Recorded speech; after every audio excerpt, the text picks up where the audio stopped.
Hello everyone, कैसे आप सभी। आई होप आप सभी अच्छे होंगे। आज हम पढ़ने वाले हैं प्रोसेस ऑफ कम्युनिकेशन। इसे एलिमेंट्स ऑफ कम्युनिकेशन भी कहा जाता है। एलिमेंट्स ऑफ कम्युनिकेशन इसलिए ज़रूरी है ताकि हम सामने वाले को अपने मन की बात को अच्छे से समझा सकें। पहले ये जान लेते हैं कि हम इस वीडियो में कौन कौन से एलिमेंट्स को पढ़ेंगे। फर्स्ट एलिमेंट है message, second sender, third coding, fourth channel और medium, fifth receiver, sixth decoding, seventh feedback.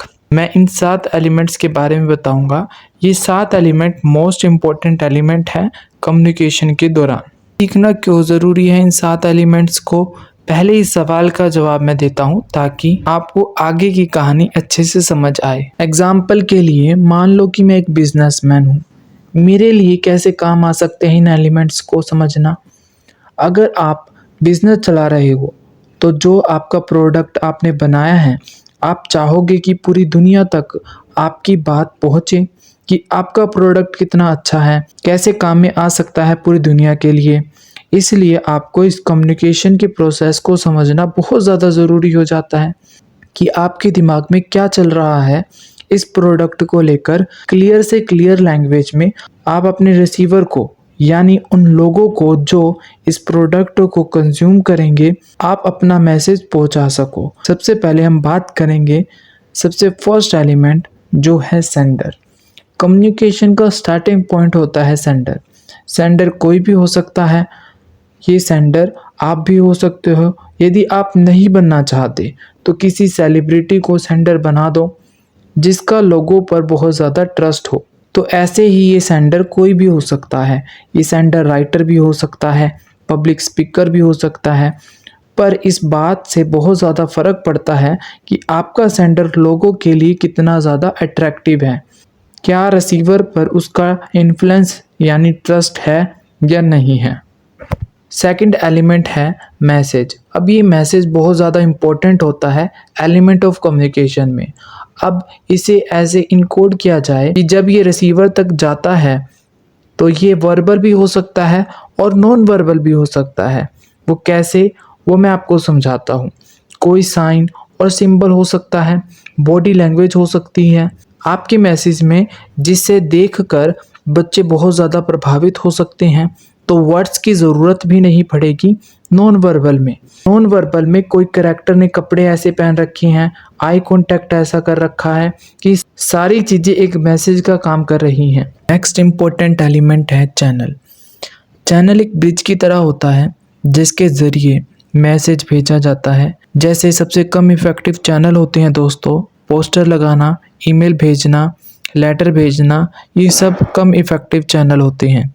फिर आते हैं इफ़ेक्टिव चैनल जैसे रेडियो, जो किसी ज़माने में एक इफ़ेक्टिव चैनल होते थे, पर अब वीडियो ऐड, टीवी, यूट्यूब, ये सारी चीज़ें एक इफ़ेक्टिव चैनल में आती हैं।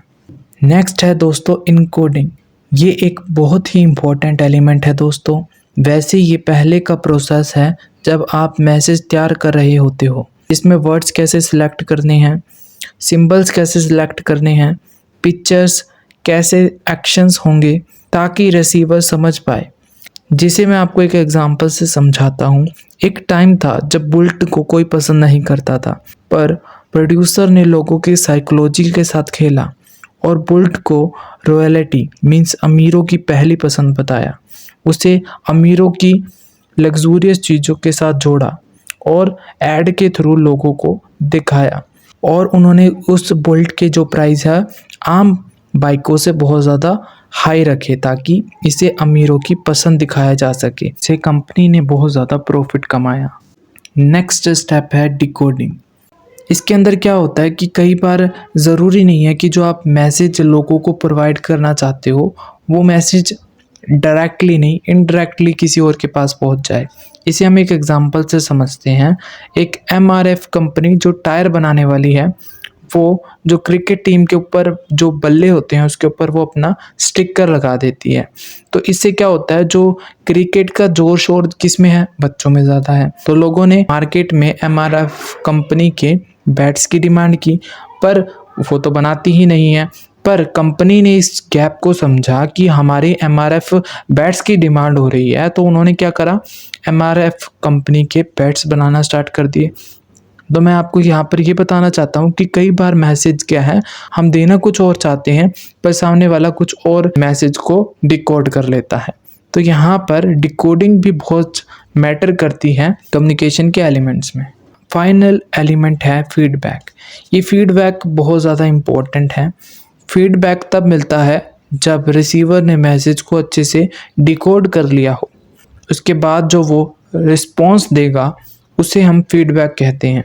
जैसे ऐप्स होती हैं उनके नीचे क्या होता है, फीडबैक होता है कि ये ऐप इतनी अच्छी है। अगर हम कोई प्रोडक्ट भी मंगा लेते हैं तो पहले फीडबैक चेक करते हैं कि इसका ये जो प्रोडक्ट आएगा हमारे घर पे तो उसका रिज़ल्ट कैसा होगा, कि हकीकत में वही चीज़ आ रही है जो हम देख रहे हैं या नहीं।